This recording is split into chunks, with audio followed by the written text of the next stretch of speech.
Hello guys, welcome back to my YouTube channel. आज मैं आपके लिए एक और नया के ड्रामा लेके आई हूँ जिसका नाम है सेकंड सॉर्टेड लव। हम स्टार्टिंग में देखते हैं कि हमारा मेन लीड दिखाया जाता है जिसका नाम है स्यो यूजुन, और ये एक बहुत बड़ा ही फेमस डॉक्टर रहता है। स्टार्टिंग की शुरुआत में ये दारू के बारे में कुछ जानकारी देता है कि हमारे देश में कुछ ज़्यादा ही अल्कोहलिक यानी कि जो दारू हैं वो कुछ ज़्यादा ही मात्रा में बिकती हैं और कुछ ज़्यादा मात्रा में ही पी जाती हैं। वो सबको अल्कोहल के बारे में स्पीच देता है और फिर हमें यहाँ दिखाया जाता है अपनी फीमेल लीड को जिसका नाम है हान ग्योम जू। हान ग्योम जू एक बहुत ज़्यादा वर्कोहलिक लड़की रहती है और ज़्यादा काम करने पर फिर वो ड्रिंक भी करती है, जिससे वो नशा करके अजीब व गरीब हरकतें करने लगती है, जिससे बहुत सारे लोग देखते हैं और उसको देख के हंसते रहते हैं। फिर उसके साथ ये सीन शिफ्ट होके उसके फियांसे के पास जाता है, जिसमें हम देखते हैं कि उसका फियांसे उसको कल रात को बहुत सारी कॉल कर रहा था। वो हान ग्योम जू को कहता है कि मैं तुम्हें इतनी सारी कॉल कर रहा था, क्या तुम्हें दिखाई नहीं दिया? क्या तुम पीने में इतनी मस्त हो गई थी? लेकिन हान ग्योम जू कहती है देखो मैं कल बहुत ज़्यादा थकी हुई थी तो मैं अपने फ्रेंड के साथ पीने चली गई। तो उसका पति कहता है ठीक है, अब बहुत हो चुका, अब तुम अपनी ड्रिंकिंग चूज़ करो या मुझे चूज़ करो। लेकिन हान ग्योम जू थोड़ा सोचती है, फिर कहती है कि ड्रिंकिंग। तो वो कहता है क्या? तो हान ग्योम जू कहती है मैं तुमसे ज़्यादा अपनी ड्रिंकिंग प्रेफर करती हूँ, तो चलो अब हम इस शादी को ऑफ कर देते हैं, मुझे तुमसे कोई शादी नहीं करनी है।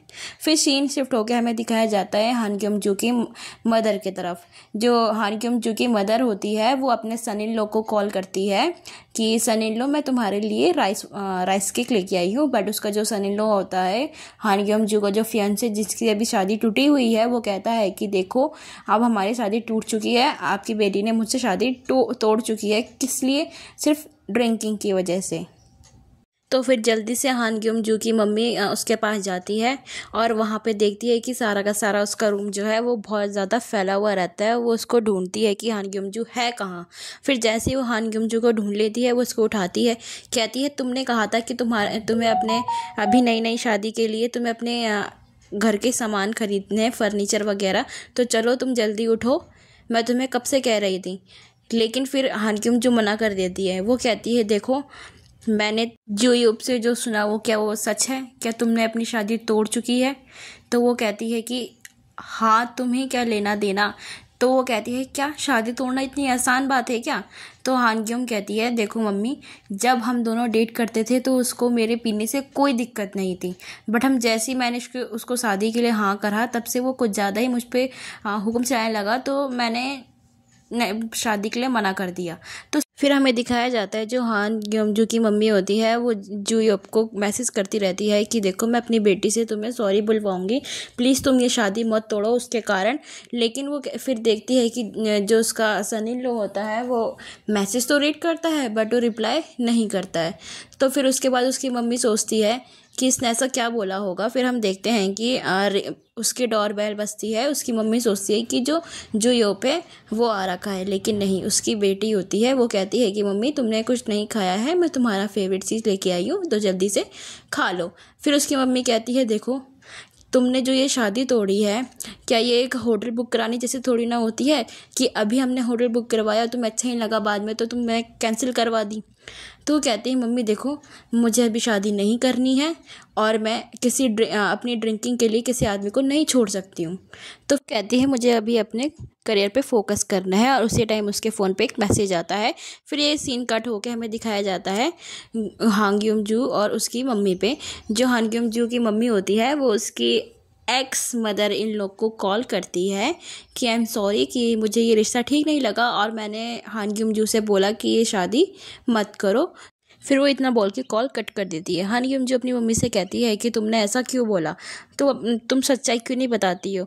लेकिन हान ग्योम जू की मम्मी कहती है क्या तुम्हें शर्म नहीं आ रही कि तुमने एक ड्रिंक की वजह से एक आदमी को छोड़ा। हम यहाँ देखते हैं जो हान ग्योम जू है वो स्यो यूजुन को देख के थोड़ा सा शॉक हो जाती है और फिर वहाँ से वो दोनों के दोनों चले जाते हैं। फिर ये सीन शिफ्ट होकर हमारे मेन लीड पे आता है, जहाँ पे हमें दिखाया जाता है वो सियो यूजुन है, वो अपने एक पेशेंट को देखने आया होता है। वो कहता है कि अब मुझे यहाँ आने की कोई ज़रूरत नहीं है, लेकिन उसकी पेशेंट कहती है क्यों, क्या मैं बिल्कुल ठीक हो चुकी हूँ। वो कहता है तुम्हारी कंडीशन और भी ज़्यादा वर्स हो चुकी है, तुम प्लीज़ मेडिसिन क्यों नहीं खाती हो जो मैं तुम्हें देता हूँ। तुम मेरी बात नहीं मानती हो, तुम एक पहली पेशेंट हो जो मेरी बात नहीं मानता है। क्या मैं तुम्हें देखने आऊँ? मैं अब तुम्हें बिल्कुल भी देखने नहीं आ सकता हूँ। तो वो कहती है कि देखो डॉक्टर, ऐसा मत करो, मेरा बहुत सारा काम है, मेरे को अपने फील्ड में भी बहुत सारा काम करना होता है, काश कोई मेरे बदले काम करता। फिर वो डॉक्टर की तरफ देख के बोलती है, डॉक्टर क्या आप मेरी हेल्प करोगे? तो फिर अगले ही पल हमें दिखाया जाता है जो सियो यूजुन है वो उसके साथ उनकी हेल्प करता है।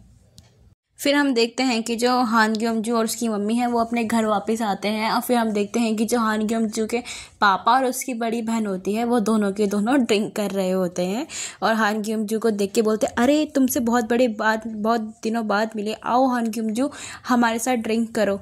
लेकिन हान ग्योम-जू को इशारे से चुप भी करवाती है कि ऐसा मत बोलो, मम्मी को देखो अभी वो गुस्से में है।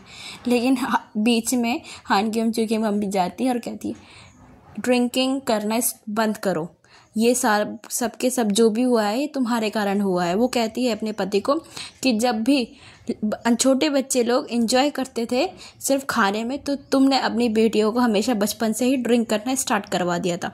हर जगह तुमने ही इनको नशा करवाना ही सिखाया है। आज ये दोनों बर्बाद है तो सिर्फ और सिर्फ तुम्हारे कारण हुए हैं। तो फिर उसके पति कहता है कि मैंने ऐसे क्या किया है? तो कहती क्या किया है, इससे पूछो। तुम्हारी लड़की आज एक आदमी को छोड़ के आई है सिर्फ और सिर्फ दारू की वजह से। तो उसका पापा सोचता है कि क्या एक आदमी ने इसको डंप किया है दारू की वजह से? वो कौन है मुझे बताओ।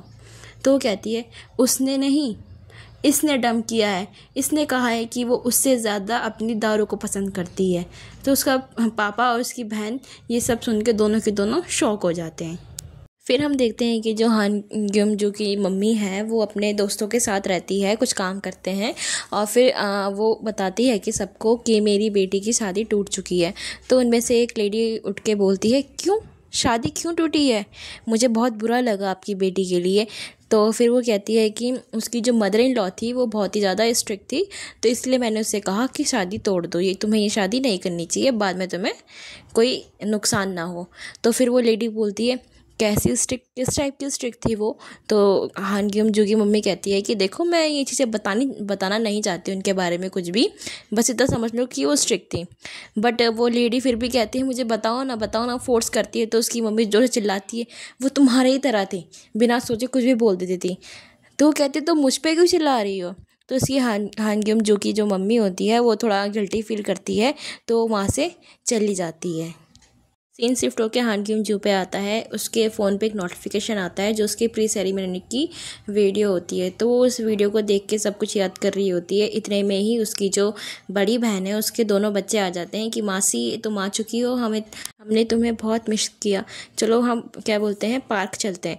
तो वो उन दोनों को लेके पार्क जाती है। फिर उसके बाद वहाँ पे उसकी हम देखते हैं बेस्ट फ्रेंड की कॉल आती है जो पूछती है कि हान मिंजू क्या तुमने शादी तोड़ दी है, और क्या तुम सच्ची में अपने टाउन चली गई हो वापस? तो वो कहती है कि हाँ मैंने शादी तोड़ दी है। पहले तो इधर आसपास देखती है कि कोई सुनना ले बातों को, फिर वो कहती है कि मैंने शादी तोड़ दी है। तो उसकी दोस्त पूछती है कि तुमने शादी क्यों तोड़ी? तो वो कहती है कि मैं वर्कहॉलिक हूँ, तुम्हें पता है कि मैं बिना ड्रिंक किए नहीं रह सकती। उसको मेरे ड्रिंक करने से बहुत ही ज़्यादा परेशानी हो गई थी, तो मैंने उसको छोड़ दिया। फिर हम देखते हैं कि इतने में ही जो उसकी मम्मी की दोस्त रहती है वो ये सारी बातें सुन लेती है, और उसी ही पल उसकी सीन दिखाया जाता है कि उसकी मम्मी उसको बहुत ज़्यादा मार रही होती है, कि कहती है कि अब तुम्हें शांति मिल गई कि पूरे गाँव में ये सारी बात फैल चुकी है, तुम्हें शर्म नहीं आई ये सब बोल के? गाँव वालों को पता चल जाएगा कि तुम एक नशेड़ी हो।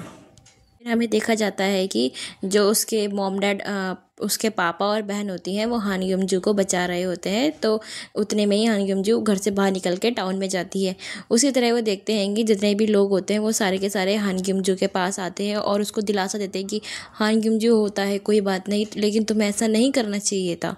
तो वो बोलती है डोंट वरी, ये मेरे साथ हुआ है, मैं संभाल लूँगी। फिर उसके बाद तो थोड़ा आगे चलती है, देखती है कि जो उसके नेफ्यू होते हैं, उसकी बहन के बच्चे, वो भी ऐसे ही कह रहे होते हैं कि मासी ने शादी तोड़ दी है क्योंकि वो बहुत ज़्यादा ड्रिंक करती थी। तो उन दोनों को कहती है कि देखो, मैं ड्रिंक करती थी, मैंने शादी तोड़ी, इसलिए ही तोड़ी क्योंकि वो मुझे बहुत परेशान करता था। इन दोनों में काफ़ी डिफरेंस है।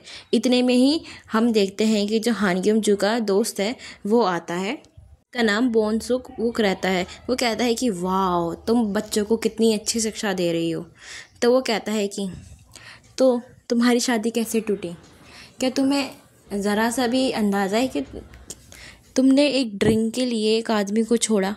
क्या तुम इतने सालों से डेट कर रहे थे, तुम्हारे अंदर उसके लिए कोई फीलिंग नाम की चीज़ नहीं है? तो वो कहती है, फीलिंग? क्या ये कोई नई वाइन आई है शॉप पे?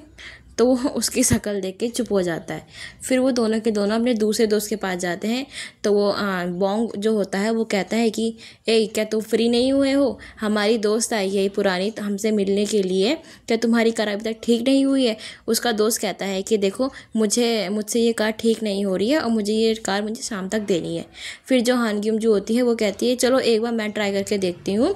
तो फिर हम देखते हैं कि जो हान ग्यम जू है वो कार को ठीक करने की कोशिश करती है। फिर हम देखते हैं कि जो हान ग्यम जू होती है वो ऑटोमोबाइल मैकेनिक का ही काम करती थी पहले, तो इसीलिए वो आराम से गाड़ी ठीक कर देती है। फिर उसके बाद जो उसका दूसरा दोस्त होता है वो फ़ोन करके उस इंसान को फ़ोन करता है जिसकी कार होती है। तो वो कहता है कि हे, मैंने तुम्हारी गाड़ी ठीक कर दी है, तुम शाम को आके ले जाना। तो हान ग्यम जू बोलती है कि तुम तो उससे ऐसे बात करो जैसे कि तुम उसे जानते होंगे। तो वो उसका जो बोंग होता है वो कहता है कि हम ही नहीं, तुम भी उसे अच्छे से जानती हो, ये कार किसी और की नहीं, हाँ सियोजुन की ही है। तो क्या सियोजुन? मैंने उसको देखा तो था, मुझे लगा कि वो मेरी गलतफहमी है, लेकिन वो यहाँ क्या कर रहा है? तो उसका जो बोंग होता है वो कहता है कि ये गलतफहमी सिर्फ तुम्हें ही नहीं, हमें भी हुई थी। हम कहते थे कि इतना बड़ा सियोल का फेमस डॉक्टर भला यहाँ पर आके क्यों रह रहा है। फिर वो बताता है कि जिस दिन से सियोजुन ने यहाँ पर आने का फ़ैसला किया कि वो यहाँ पर आके सब लोगों का ध्यान रखेगा, तो यहाँ के सभी लोगों ने उसको एक भगवान की तरह पूजा और यहाँ पे बहुत बड़ा फेस्टिवल मनाया। तो जो हान ग्यम जू है ये सुन के मुँह बनाने लगती है। फिर उसके बाद वहाँ से चली जाती है। लेकिन जो बोंग होता है वो कहता है अब तो सियोजुन आने वाला है, क्या तुम उससे हेलो नहीं कहोगी? तो कहती है देखो, मेरे पास बहुत काम है, मैं यहाँ से जा रही हूँ। फिर हम देखते हैं जो हान ग्यम जू है वो अपनी बहन को फ़ोन करती है और बोलती है तुमने मुझे पहले क्यों नहीं बताया कि यहाँ पे सियोजुन है? तो वो कहती है कि देखो, अगर मैं तुम्हें बताती तो तुम कुछ ना कुछ बखेड़ा खड़ा कर देती, तुम उसका नाम सुन के वैसे ही बहुत गुस्सा हो जाती हो। फिर हम देखते हैं कि जो हान ग्यम जू का फ़ोन है वो नीचे गिर जाता है और उसके सामने से एक स्कूटी जाती है। तो वो फिर अपनी पहले की यादें याद करने लगती है, जिसमें देखते हैं कि जो हान ग्यम जू है वो एक स्कूटी में जाती है। फिर रास्ते में उसको सियोजुन मिलता है जो साइकिल पैदल पैदल ले जा रहा होता है। फिर वो उसको पीछे से टोकती है कि तुम्हारे पास जब साइकिल है तो तुम पैदल क्यों चल रहे हो? फिर वो कहता है देखो, अपनी चेन दिखाता है कि देखो, अगर ये ठीक होती तो मैं बाईसाइकिल चला के ले जा रहा होता। फिर उसके बाद हान ग्यम जू कहती है रुको, मैं ये ठीक करती हूँ। तुमने नहीं सुना होगा कि पूरे गाँव में मैं कितनी फेमस हूँ, कुछ भी मैं एकदम अचानक से अच्छे तरीके से ठीक कर सकती हूँ। फिर उसके बाद वो दिखाती है, उसके अपना टूल बॉक्स निकालती है। तो सियोजुन कहता है तुम्हारे पास ये कैसे? मैंने बोला तो मैं पूरे गांव में फेमस हूँ, तभी तो ये मेरे पास है। तो सियोजुन को कहती है रुको, सिर्फ 3 मिनट में तुम्हारी साइकिल में एकदम ठीक करके दूंगी। फिर वो उसकी साइकिल ठीक करने लग जाती है और फिर ये सीन कट होके हमें प्रेजेंट में दिखाया जाता है, जिसमें फिर हान ग्यम जू दिखाते हैं। वो अपने आप से ही बोलने लगती है कि मैं यहाँ पर हूँ और मैं बिल्कुल भी उस मनुष्य सियोजुन से नहीं मिलना चाहती हूँ। लेकिन हम देखते हैं कि जैसे ही हान ग्यम जू थोड़ा सा आगे चलती है तो उसकी एक इंसान से टक्कर हो जाती है। उसका फ़ोन नीचे गिरने वाला होता है, लेकिन वो इंसान उसका फ़ोन पकड़ लेता है। जैसे उसको थैंक यू बोलने जाती है तो वो देखती है कि वो और कोई नहीं सियोजुन होता है, जिसको वो देखना नहीं चाहती थी। तो वो दोनों एक दूसरे को देख रहे होते हैं और हम पार्ट 1 यहीं ख़त्म करते हैं। आई होप आपको मेरी एक्सप्लेनेशन अच्छी लगी हो।